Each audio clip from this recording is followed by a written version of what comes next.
നമസ്കാരം. ബാക്കി പത്രത്തിലേക്ക് സ്വാഗതം.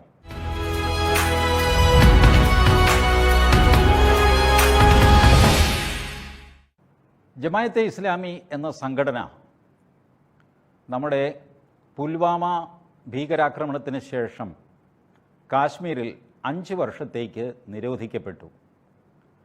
ജമാഅത്തെ ഇസ്ലാമി ഇതിനു മുമ്പും 1-2 തവണ നിരോധിക്കപ്പെടുകയൊക്കെ ഉണ്ടായിട്ടുണ്ട്.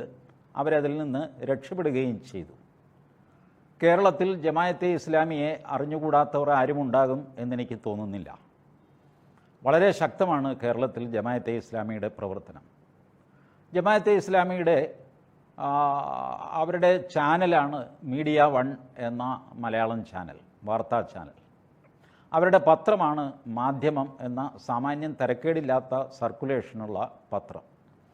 ഈ പത്രത്തിൻ്റെയും ചാനലിൻ്റെയും ഒക്കെ പ്രവർത്തനം നിരീക്ഷിക്കുന്നവർക്ക് ഇത് എങ്ങോട്ടാണ് പോകുന്നത് എന്നറിയാൻ വലിയ വിഷമം ഒന്നും ഉണ്ടാവുകയില്ല.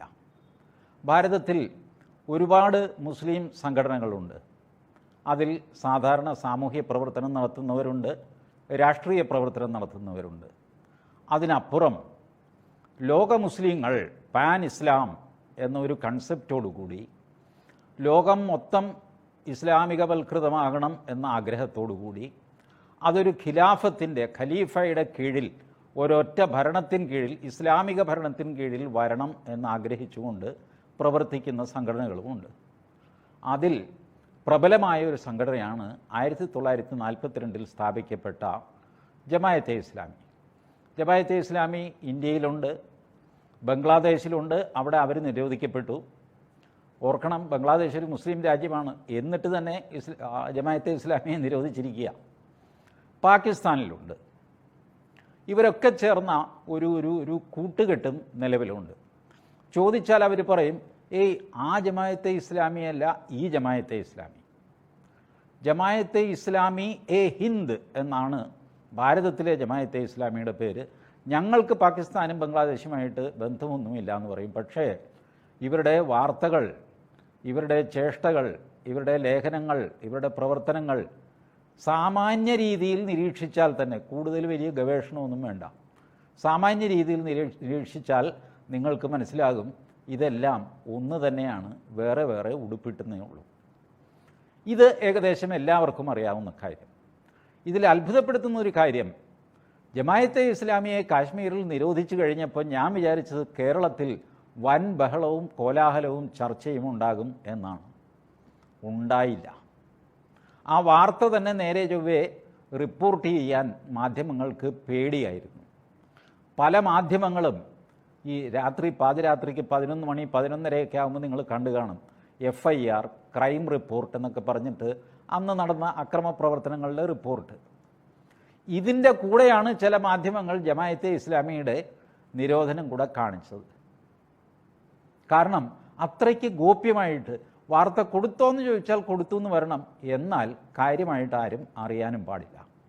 എന്തുകൊണ്ടാണ് മലയാളത്തിലെ മാധ്യമങ്ങൾ ജമാഅത്തെ ഇസ്ലാമിയെ ഇങ്ങനെ പൊതിഞ്ഞു പിടിച്ച് സൂക്ഷിച്ചത്? വാസ്തവത്തിൽ ജമാഅത്തെ ഇസ്ലാമി മഹത്തായൊരു പ്രസ്ഥാനമായിരുന്നെങ്കിൽ ആ നിരോധനത്തെ വെല്ലുവിളിച്ചുകൊണ്ടുള്ള ചർച്ചകൾ വിനു ജോണും വേണുവും സ്മൃതി പരുത്തിക്കാടും കവർ സ്റ്റോറിയിൽ സിന്ധു സൂര്യകുമാറും പറയാതെ വയ്യയിൽ ഷാനിയും ഒക്കെ പുറത്ത് ചാടേണ്ടിയിരുന്നതല്ലേ? ആരും ചാടി കാണുന്നില്ല ഇത്രയും ദിവസമായിട്ട്. ഇനി പിന്നാലെ ചാടുമോ എന്നറിയാമല്ല. പക്ഷേ ജനം TV ആ വാർത്ത ബോൾഡായിട്ട് സമയത്ത് തന്നെ കാണിച്ചു. നമുക്ക് ആ വാർത്തയൊന്ന് കാണാം, അവിടെ നിന്ന് തുടങ്ങാം. ജമ്മുകശ്മീരിലെ ജമാഅത്തെ ഇസ്ലാമി ഓഫീസുകൾ സീൽ ചെയ്തു. വിഘടനവാദ പ്രവർത്തനങ്ങളുടെ പേരിൽ ആഭ്യന്തര മന്ത്രാലയം സംഘടനയെ നിരോധിച്ചതിന്റെ അടിസ്ഥാനത്തിലാണ് നടപടി. ജമാഅത്തെ ഇസ്ലാമിയുടെ മുതിർന്ന നേതാക്കളെ കസ്റ്റഡിയിൽ എടുത്ത് NIA ഉദ്യോഗസ്ഥർ ചോദ്യം ചെയ്തു. ഭീകര പ്രസ്ഥാനങ്ങളുമായി സംഘടനയ്ക്കുള്ള ബന്ധം വ്യക്തമാക്കുന്ന നിർണായക തെളിവുകൾ ലഭിച്ചതായാണ് സൂചന. കശ്മീരിലെ പാകിസ്ഥാൻ അനുകൂല സംഘടനകളുടെ പ്രവർത്തനങ്ങൾക്ക് കടിഞ്ഞാനിടാൻ ശക്തമായ നടപടികളുമായി കേന്ദ്ര സർക്കാർ. ഭീകരവാദ പ്രവർത്തനങ്ങൾക്ക് പാക് സാമ്പത്തിക സഹായം എത്തിക്കുന്ന ജമാഅത്ത് ഇസ്ലാമിയെ 5 വർഷത്തേക്ക് നിരോധിച്ച കേന്ദ്ര സർക്കാർ കശ്മീരിലെ രാഷ്ട്രവിരുദ്ധ ശക്തികൾക്ക് നേരെ കൂടുതൽ നടപടിയുണ്ടാകുമെന്ന് മുന്നറിയിപ്പ് നൽകുന്നു. പുൽവാമ ഭീകരാക്രമണത്തിന് ശേഷം വിഘടനവാദികൾക്കുള്ള പോലീസ് സുരക്ഷ കേന്ദ്ര സർക്കാർ പിൻവലിച്ചിരുന്നു. കശ്മീരി യുവാക്കളെ ഭീകരവാദത്തിലേക്ക് തള്ളിവിടുന്നതിൽ സുപ്രധാന പങ്ക് വഹിച്ച ജമാഅത്ത് ഇസ്ലാമിയെ നിരോധിച്ചതിന് പിന്നാലെ ഹുറിയത്ത് കോൺഫറൻസ് ഉൾപ്പെടെയുള്ള മറ്റ് വിഘടനവാദി സംഘടനകൾക്ക് കൂടി നിരോധനം ഏർപ്പെടുത്താൻ സാധ്യതയുണ്ട്. സേനയ്ക്ക് നേരെ കല്ലെറിയുക, പാകിസ്ഥാൻ ഭീകരവാദികൾക്ക് ഒളിത്താവളം ഒരുക്കുക തുടങ്ങി രാഷ്ട്രവിരുദ്ധ പ്രവർത്തനങ്ങളിൽ ഏർപ്പെടുന്ന വിഘടനവാദികളെ നിലയ്ക്ക് നിർത്തിയാൽ കശ്മീർ ശാന്തമാകുമെന്നാണ് കേന്ദ്ര സർക്കാരിന്റെ വിലയിരുത്തൽ. ഫെബ്രുവരി 26 മുതൽ വിഘടനവാദി നേതാക്കളുടെ ഓഫീസുകളിൽ തിരച്ചിൽ നടത്തുന്ന ദേശീയ അന്വേഷണ ഏജൻസിക്ക് ശക്തമായ തെളിവുകൾ ലഭിച്ചിട്ടുണ്ട്. മിർവായ്സ് ഉമർ ഫറൂഖ്, ഷാബീർ ഷാ, സയ്യിദ് അലി ഷാ ഗിലാനി തുടങ്ങിയ നേതാക്കളുടെ വീടുകളിൽ തിരച്ചിൽ നടത്തിയ NIA സംഘം പാകിസ്ഥാനി പാസ്പോർട്ടുകൾ, ബാങ്ക് അക്കൗണ്ടുകൾ, മദ്രസകളുടെ ഫോൺ നമ്പറുകൾ തുടങ്ങിയവ പിടിച്ചെടുത്തിരുന്നു. ഹുറിയത്ത് നേതാവ് മിർവായ്സ് ഉമർ ഫറൂഖിന്റെ വീട്ടിൽ നിന്നും ഭീകരവാദ സംഘടനകളുടെ ലെറ്റർ പാഡ് ഉൾപ്പെടെയുള്ള നിർണായക വിവരങ്ങളാണ് NIAക്ക് ലഭിച്ചത്. കസ്റ്റഡിയിലെടുത്ത യാസീൻ മാലിക് ഉൾപ്പെടെയുള്ള വിഘടനവാദികളുടെ ചോദ്യം ചെയ്യൽ പുരോഗമിക്കുകയാണെന്ന് NIA വൃത്തങ്ങൾ വ്യക്തമാക്കി. അതേസമയം ജമാഅത്ത് ഇസ്ലാമിയെ നിരോധിച്ച കേന്ദ്ര സർക്കാർ നടപടിയെ ചോദ്യം ചെയ്ത് കശ്മീരിലെ പ്രമുഖ രാഷ്ട്രീയ പാർട്ടികൾ രംഗത്തെത്തി.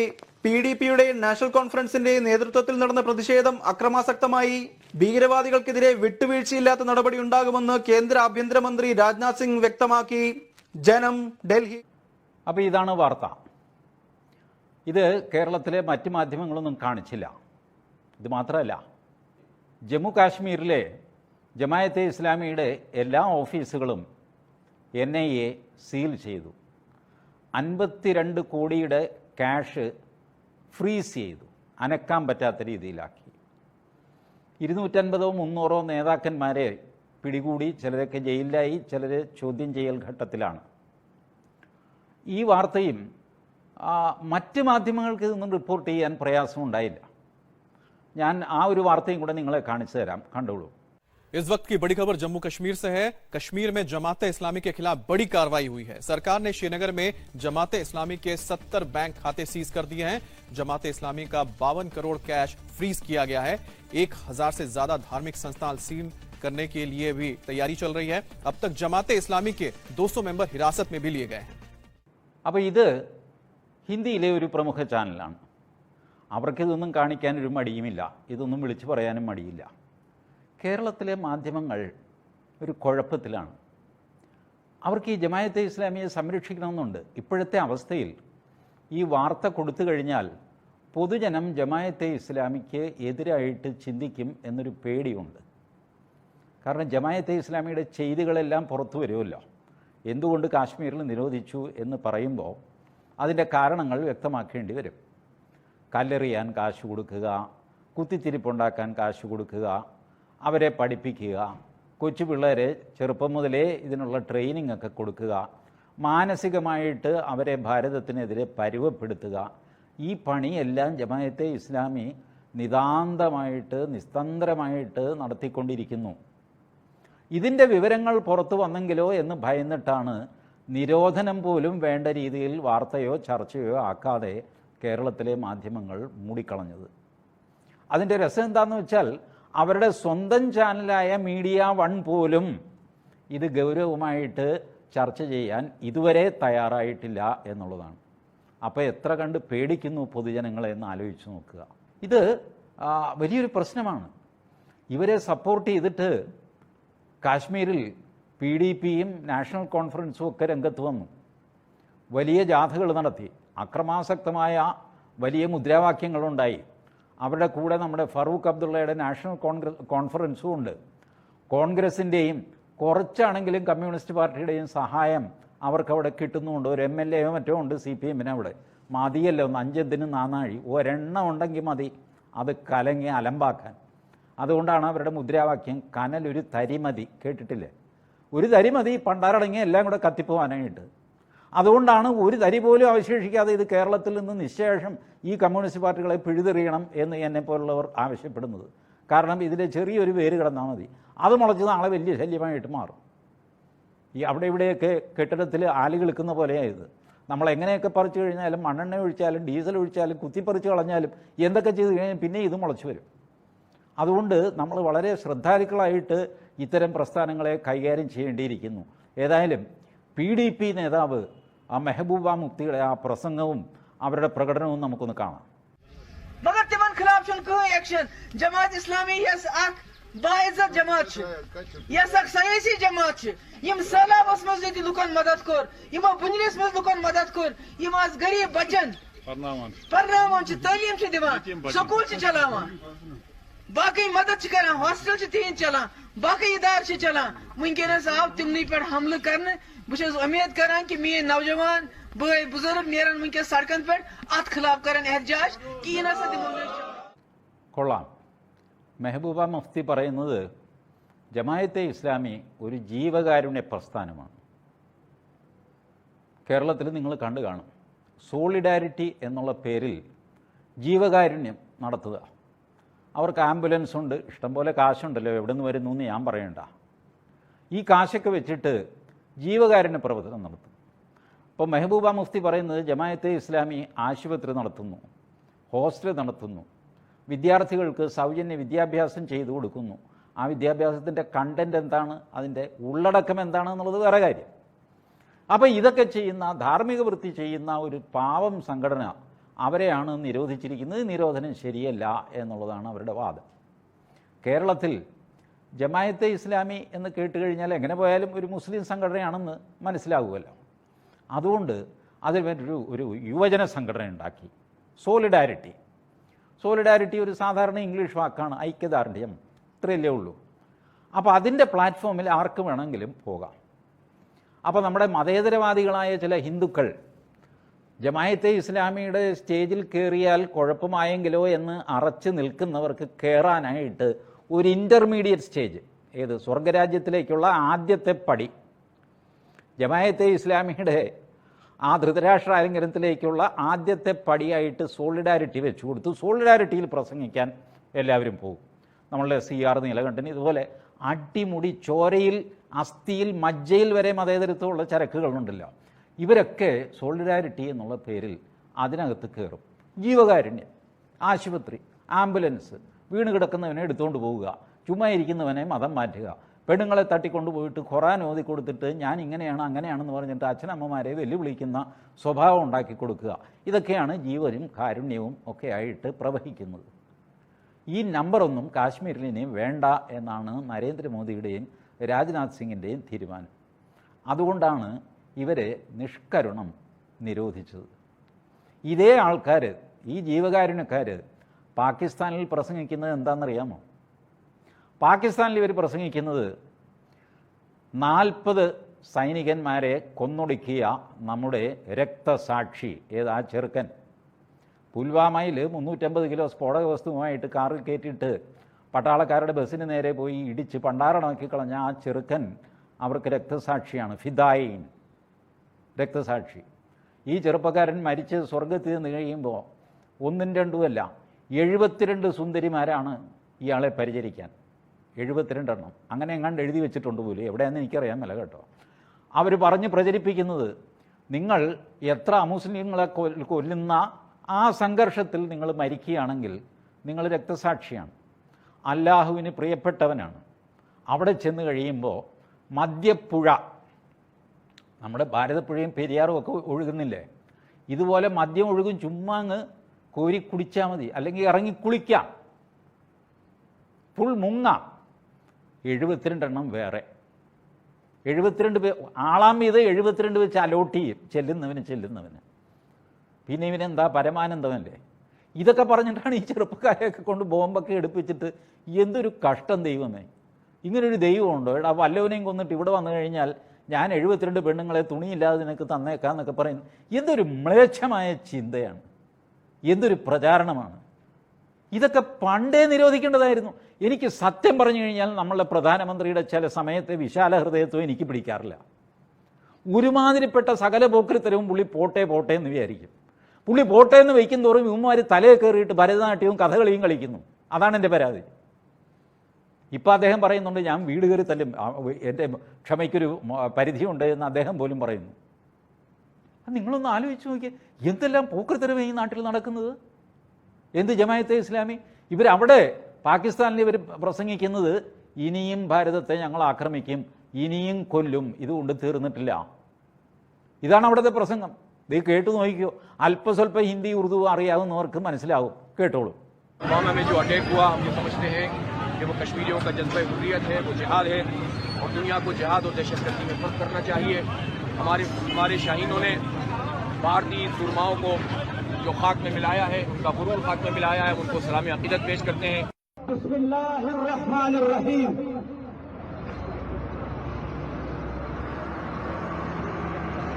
ദീനകർമ്മനെ ഇജ്ജത്തുണ്ട് ഖൈറത്തുണ്ട് മുസൽമാനുകളെ संचिता मर्यादा हिंदू साम्राज्य जमीन तमल की हुदादात पाकिस्तान बांधी ये हमला खरीदा अवता हमला मंगल पखपल ईमान और पखपल है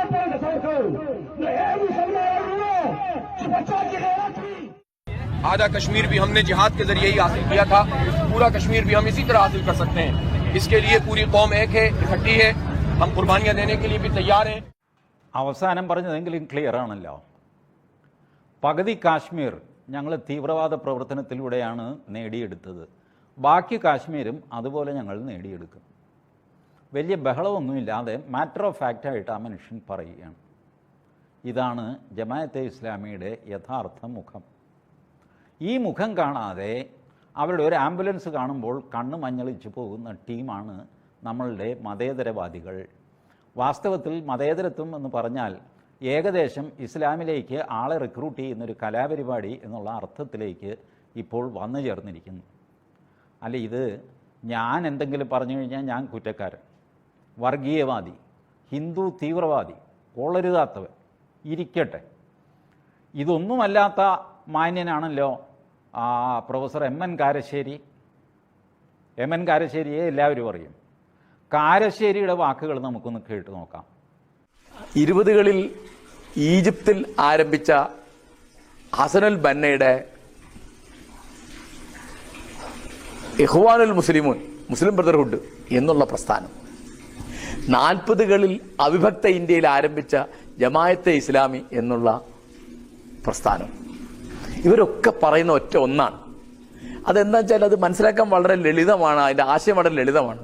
എന്താന്ന് വിചാരിച്ചാലേ, ഒരു മുസ്ലിമിന്റെ കടമ മതം പറയുന്ന ആചാരാനുഷ്ഠാനങ്ങളുമായി ജീവിക്കുക, അതിൻ്റെ മൂല്യങ്ങളുമായി ജീവിക്കുക എന്നുള്ളത് മാത്രമല്ല, അങ്ങനെ ജീവിക്കണമെങ്കിൽ ഇസ്ലാമിക ഭരണം ഖുർആനും ഹദീസും അനുസരിച്ച് ഉള്ള ഭരണം നടപ്പാവണം.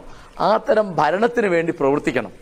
അങ്ങനെ ആ ഭരണം സ്ഥാപിക്കാൻ വേണ്ടി പോരാടുക, അതിൽ കൊല്ലണമെങ്കിൽ കൊല്ലുക, മരിക്കണമെങ്കിൽ മരിക്കുക. എന്താ കാര്യം? അതാണ് നിങ്ങൾക്ക് ഇഹത്തിലും പരത്തിലും ദുനിയാവിലും ആഖിറത്തിലും അള്ളാഹുവിൻ്റെ പ്രീതി നേടാനുള്ള വഴി എന്നാണ് ഇവർ പഠിപ്പിക്കുന്നത്. ഇതെവിടെയാണ് പഠിപ്പിക്കുന്നത്, എന്താണ് ഇതിന് അടിസ്ഥാനം എന്ന് കാരശ്ശേരി മാഷും പറയുന്നില്ല. പക്ഷേ ഇത്രയെങ്കിലും തുറന്നു പറഞ്ഞതിൽ സന്തോഷം. ഒരു മുസൽമാനായ മനുഷ്യൻ ഇത്രയെങ്കിലും തുറന്ന് പറയണമെങ്കിൽ, മരണഭയം കൊണ്ട് ബാക്കിയുള്ളവരാരും പറയില്ല കേട്ടോ, ചത്താൽ ചത്തുപോകട്ടെ എന്നാലും ഒരു തവണയെങ്കിലും സത്യം പറയാം എന്ന് വിശ്വസിക്കുന്ന അപൂർവ മുസ്ലിങ്ങളുടെ കൂട്ടത്തിൽ ഒരു മനുഷ്യനാണ് എം എൻ കാരശ്ശേരി. അതുകൊണ്ടാണ് സകല ധൈര്യവും സംഭരിച്ച് അദ്ദേഹം ഇത്രയും വിളിച്ചു പറഞ്ഞത്. പക്ഷേ ഇതിന് പിന്നിൽ പ്രവർത്തിക്കുന്ന തത്വശാസ്ത്രത്തെപ്പറ്റി അദ്ദേഹം കാര്യമായിട്ട് പറയുന്നില്ല. ഇതിൻ്റെ എല്ലാം സോഴ്സായിട്ട്, ഉത്ഭവമായിട്ട് നിൽക്കുന്ന ഗ്രന്ഥം ഖുറാനാണ്. ഞാൻ പറയുമ്പോൾ എൻ്റെ മുസ്ലിം സുഹൃത്തുക്കൾ വെറുതെ എന്നോട് പിണങ്ങണ്ട. ഖുറാനിൽ എത്രയോ സ്ഥലത്ത് ഇത്രയധികം അന്യമത വിദ്വേഷം പച്ചയ്ക്കെഴുതി വെച്ച വേറൊരു ഗ്രന്ഥം നിങ്ങൾക്ക് കാണാൻ സാധ്യമാണോ?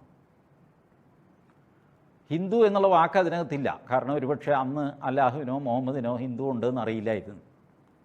പക്ഷേ ക്രിസ്ത്യാനി, ജൂതൻ, ഇവരെയൊക്കെ കാണുന്നിടത്ത് വെച്ച് കൊല്ലുക, ഇവരുടെ പിടലി വെട്ടുക, കൈവിരലുകൾ ചതയ്ക്കുക, ഇങ്ങനെയൊക്കെ പച്ചയ്ക്ക് എഴുതി വെച്ചിരിക്കുകയാണ് ഈ ഗ്രന്ഥത്തിൽ.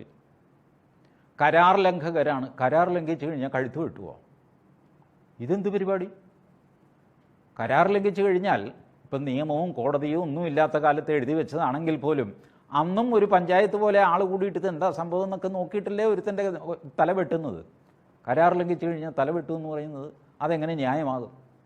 എത്രയോ കാലമായി ലോകത്ത് എത്രയോ പേര് പറഞ്ഞു നിങ്ങളുടെ ഗ്രന്ഥത്തിലെ ഈ വരികൾ വലിയ അപകടം പിടിച്ചതാണ്. നല്ല വരികളുമുണ്ട് കേട്ടോ, ഇല്ലെന്നൊന്നുമില്ല. അല്ലാഹു കാരുണ്യവാനാണ് എന്നൊക്കെ എഴുതി വെച്ചിട്ടുണ്ട്. ആരോട് കാരുണ്യം? ഇസ്ലാമിനോട് കാരുണ്യം, മുസ്ലിങ്ങളോട് കാരുണ്യം, മുസ്ലിം അല്ലാത്തതിനോട് ഒരു കാരുണ്യവുമില്ല. അവനെ പിടിച്ചിട്ട് തീയിലിട്ട് ചുടും, മുടിനാരേഴായി കീറിയിട്ട് നേരിയ ഒരു പാലം കെട്ടിയിട്ട് അതിലേ നടന്നു പോകാൻ പറയും. ഇവൻ പൊത്തുനിന്ന് താഴെ വീഴും, താഴെ കത്തുന്ന തീ. ഇതിൻ്റെയൊക്കെ ഡെമോൺസ്ട്രേഷൻ നടക്കും നമ്മുടെ കോഴിക്കോടൊക്കെ. അധികം ദൂരെയൊന്നും പോകണ്ട, സിറിയയിൽ ആട് മേയ്ക്കാനൊന്നും പോകണ്ട. കോഴിക്കോടും മലപ്പുറത്തുമൊക്കെ ഇതിൻ്റെ എക്സിബിഷൻ നടക്കുന്നുണ്ട്, വലിയ ഹോളൊക്കെ ആയിട്ട്. അതിൽ ഇതൊക്കെ കാണിക്കും. താഴെ കത്തുന്ന തീയിലേക്ക് ഈ അവിശ്വാസി എന്ന് വെച്ചാൽ ഇസ്ലാം അല്ലാത്തവൻ, അവനെ ചങ്ങലയിട്ട് ഇറക്കുന്ന സീനൊക്കെ കാണേണ്ടതാണ്. ഇതെല്ലാം കാണിച്ച് ആളുകളെ ഭയപ്പെടുത്തുക, അമുസ്ലിങ്ങളെ ഭയപ്പെടുത്തുക, കൂടെയുള്ള മുസ്ലിങ്ങളുടെ അനാവശ്യമായ വർഗീയ വെറിക്ക് ഇന്ധനമുണ്ടാക്കി കൊടുക്കുക. ഇതൊന്നും ചെയ്യരുത്. ചെയ്യേണ്ടത് ഇത്രയേ ഉള്ളൂ. ഞാൻ പറയുന്നത് ലോകത്തിൽ മതഗ്രന്ഥങ്ങളിൽ, എല്ലാ മതഗ്രന്ഥങ്ങളിലും അനാവശ്യമായ ഒരുപാട് കാര്യങ്ങൾ എഴുതി ചേർക്കുകയോ അങ്ങനെ സംഭവിക്കുകയോ ഒക്കെ ചെയ്ത് കാണും. അതൊന്നും ആരുടെയും കുറ്റമല്ല, ചരിത്രത്തിൽ അങ്ങനെയൊക്കെ സംഭവിച്ചു. പക്ഷേ ഈ വരികൾ ഞങ്ങൾ അംഗീകരിക്കുന്നില്ല, ഇത് അന്നത്തെ കാലത്ത് അന്നത്തെ സാഹചര്യത്തിൽ എഴുതിയതാവാം എന്ന് പറഞ്ഞിട്ട് ഈ വരികൾ തള്ളിക്കളയണ്ടേ? ഇപ്പോൾ ഹിന്ദുക്കളുടെ വലിയ ഗ്രന്ഥമായിരുന്നു മനുസ്മൃതി. ഇപ്പോൾ മനുസ്മൃതി അനുസരിച്ച് ജീവിക്കുന്ന ഏതെങ്കിലും ഹിന്ദു ഉണ്ടോ? ഇല്ലല്ലോ. മനുസ്മൃതി അവിടെ അലമാരിയിൽ മാതൃഭൂമിയുടെ വ്യാഖ്യാനത്തോടുകൂടെ ആരെങ്കിലും വാങ്ങിച്ചു വയ്ക്കുന്നുണ്ടാകും വായിക്കാനായിട്ട്. മനുസ്മൃതി അനുസരിച്ചല്ല ഹിന്ദുക്കൾ ജീവിക്കുന്നത്. അതൊക്കെ പഴയ കഥ. ഇതുപോലെ കാലാനുസൃതമായ മാറ്റം വരുത്താൻ ഇസ്ലാം എന്തുകൊണ്ട് തയ്യാറാവുന്നില്ല? എന്തിനാണ് ഈ പിടിവാശി? വരുന്ന ഒരു ബുദ്ധിമുട്ട് എന്താണെന്ന് വെച്ചാൽ, ഖുറാൻ ദൈവം ആകാശത്തു നിന്ന് ഇറക്കിക്കൊടുത്ത ദൈവവചനങ്ങളാണ്. അപ്പം ദൈവവചനം കാലാതിവർത്തിയായിരിക്കണ്ടേ? ആയിരിക്കണം. പക്ഷേ കാലാനുസൃതമായ പരിഷ്കാരം വരുത്തണ്ടേ? അതും ചെയ്യണം. ഈ ധാർമ്മിക സങ്കടത്തിലാണ് മുസ്ലിങ്ങൾ. ഇത് പരിഷ്കരിക്കണം എന്ന് പറഞ്ഞാൽ ദൈവം എഴുതിത്തന്ന, ഇറക്കിത്തന്ന വരികൾക്ക് കുറവുണ്ട് എന്ന് വരും. ഇത് പരിഷ്കരിച്ചില്ലെങ്കിൽ മറ്റ് മതങ്ങളുമായിട്ട് നിരന്തര സംഘർഷം നടന്നെന്നും വരും. ആ സംഘർഷമാണ് നമ്മളിപ്പോൾ കാണുന്നത്. ആ സംഘർഷത്തിന് ഇന്ധനം പകരുന്ന, അതിൽ കൺവിൻസ്ഡായിട്ട് അതിനുവേണ്ടി പടപ്പുറപ്പാടിന് ഇറങ്ങിപ്പോകുന്ന ഒരു സംഘടനയാണ് ജമാഅത്തെ ഇസ്ലാമി. ഈ ജമാഅത്തെ ഇസ്ലാമിയെ വേരോടെ പിഴുതെടുക്കുക. ഇത് നിരോധിച്ചുകൊണ്ട് കാര്യമൊന്നുമില്ല. ടി.ജി. മോഹൻദാസ് എന്ന് പറഞ്ഞ പേര് നിങ്ങൾ നിരോധിച്ചു. ടി.ജി. മോഹൻലാൽ എന്ന് പറഞ്ഞിട്ട് അയാൾ വീണ്ടും ജനിക്കും. പേര് മാറ്റാൻ ആർക്കാൻ മേലാത്ത. അതുകൊണ്ട് നിരോധനം ഒരു പെർമനൻ്റ് സൊല്യൂഷനൊന്നുമല്ല. ഈ മൈൻഡ് സെറ്റ് ഇല്ലാതെയാക്കുക, ഈ ചിന്താഗതി ഇല്ലാതെയാക്കുക. ഒരു തുറന്ന സംവാദത്തിന് ഇസ്ലാം തയ്യാറാകുക. ഇസ്ലാം പലപ്പോഴും തുറന്ന സംവാദം നടത്തും കേട്ടോ, അവർ തമ്മിൽ. ഏത് മുജാഹിദും വേറെ ഏതെങ്കിലും ഗ്രൂപ്പും 110 ഗ്രൂപ്പും വഴക്കും അത് വേറെ പറയണ്ട. ഇസ്ലാമിൽ മാനവികതയുടെ കാരുണ്യത്തിൻ്റെ മതമാണ് ഇസ്ലാം. പക്ഷേ അതിനുള്ളിൽ തന്നെ കിടക്കപ്രതിയില്ല. ഇസ്ലാമിക രാജ്യങ്ങൾ തന്നെ അന്യോന്യം അടിച്ചും ബോംബിട്ടും പണ്ടാരടങ്ങി പോവുകയാണ്. പാകിസ്ഥാനിൽ തന്നെ അഹമ്മദിയ വിഭാഗക്കാരെ ഇവരടിച്ചൊതുക്കും. ആ കഥകളൊക്കെ വേറെ. ഷിയ സുന്നി വഴക്ക് എന്ന് പറയുന്നത് ചരിത്രത്തിലെ ഏറ്റവും വലിയ വഴക്കാണ് ഷിയ സുന്നി. നമ്മുടെ ഈ ഓർത്തഡോക്സും ജാക്കബേറ്റും തമ്മിലുള്ളത് കേസല്ലേ ഉള്ളൂ, വല്ലപ്പോഴും ഒരു സംഘർഷം. മറ്റേത് അങ്ങനെയൊന്നുമല്ല. ലോക ചരിത്രത്തിലെ ഏറ്റവും വലിയ വയലൻ്റ് യുദ്ധം എന്നൊക്കെ പറഞ്ഞു കഴിഞ്ഞാൽ ഷിയായും സുന്നിയും തമ്മിൽ നടന്ന യുദ്ധങ്ങൾ ആണ്. അതുകൂടാതെ കുരിശ് യുദ്ധങ്ങൾ, ക്രിസ്ത്യാനികളും മുസ്ലിങ്ങളും തമ്മിൽ നടന്ന യുദ്ധങ്ങൾ. ഈ പ്രത്യയശാസ്ത്രങ്ങൾ അല്ലെങ്കിൽ തത്വശാസ്ത്രങ്ങൾ, ഈ ഗ്രന്ഥങ്ങൾ, ഇതിലൊക്കെ എഴുതി വെച്ച വാക്കുകളും വരികളും അപ്പാടെ വിഴുങ്ങിയിട്ട് വേണ്ടാതിനം കാണിക്കരുത്. ഇപ്പോൾ ഭഗവത്ഗീത ഹിന്ദുക്കളുടെ വലിയ ഗ്രന്ഥമാണല്ലോ. ഭഗവത്ഗീതയുടെ അവസാനം ഭഗവാൻ പറയുന്നത് എന്താ? യഥേച്ഛസി തഥാകുരു. ഞാൻ പറയാനുള്ളത് ഞാൻ പറഞ്ഞിരിക്കുന്നു, നീ ഇത് പരിശോധിച്ച് നോക്ക്, വിമർശിച്ച് നോക്ക്, എന്നിട്ട് നിനക്ക് ബോധ്യം വന്നാൽ നിൻ്റെ ഇച്ഛ പോലെ പ്രവർത്തിക്കുക. ഇതല്ലേ ചെയ്യേണ്ടത് വാസ്തവത്തിൽ. ശ്രീകൃഷ്ണന് വേണമെങ്കിൽ അർജുനനോട് പറയാമായിരുന്നു, മര്യാദയ്ക്ക് ഞാൻ പറയുന്നത് കേൾക്കടാന്ന് പറയാം, പറഞ്ഞുകൂടെ? പക്ഷെ അത് പറഞ്ഞില്ല. എടാ, എനിക്കറിയാവുന്ന കാര്യം ഞാൻ നിനക്ക് പറഞ്ഞു തന്നിരിക്കുന്നു, നീ ഇത് വിമർശന ബുദ്ധിയാ പരിശോധിച്ചിട്ട് നിനക്ക് ബോധ്യമാണെങ്കിൽ, യുക്തമാണെന്ന് തോന്നിയാൽ നീ നടപ്പിലാക്കുക, ജീവിക്കുക. ഈ രീതിയിൽ സർവതന്ത്ര സ്വതന്ത്രമായിട്ട് മനുഷ്യൻ്റെ ബുദ്ധിയെ അഴിച്ചുവിടുന്ന, സ്വാതന്ത്ര്യം അതിൻ്റെ എല്ലാ അർത്ഥത്തിലും അനുഭവിക്കാവുന്ന ഒരു അന്തരീക്ഷമാണ് ഭാരതത്തിലുള്ളത്. അത് ഇല്ലാതെയാക്കുന്ന പ്രധാനപ്പെട്ട ശക്തികളിൽ ഒന്നാണ് ജമായത്തെ ഇസ്ലാമി. ആ ജമായത്തെ ഇസ്ലാമിയുടെ പ്രവർത്തനവും ആ ചിന്താഗതിയും ഇല്ലാതെയാക്കാൻ സംവാദത്തിലൂടെ, അന്യോന്യം വെട്ടിക്കൊന്ന് ഒരു സാധനവും ഇല്ലാതാക്കാൻ സാധ്യമല്ല, തുറന്ന സംവാദത്തിലൂടെ അത് ഇല്ലാതാക്കുക എന്നുള്ളത് ദേശഭക്തരുടെ കടമയാണ്. പുതിയൊരു ബാക്കി പത്രവുമായി വീണ്ടും കാണാം. നമസ്കാരം.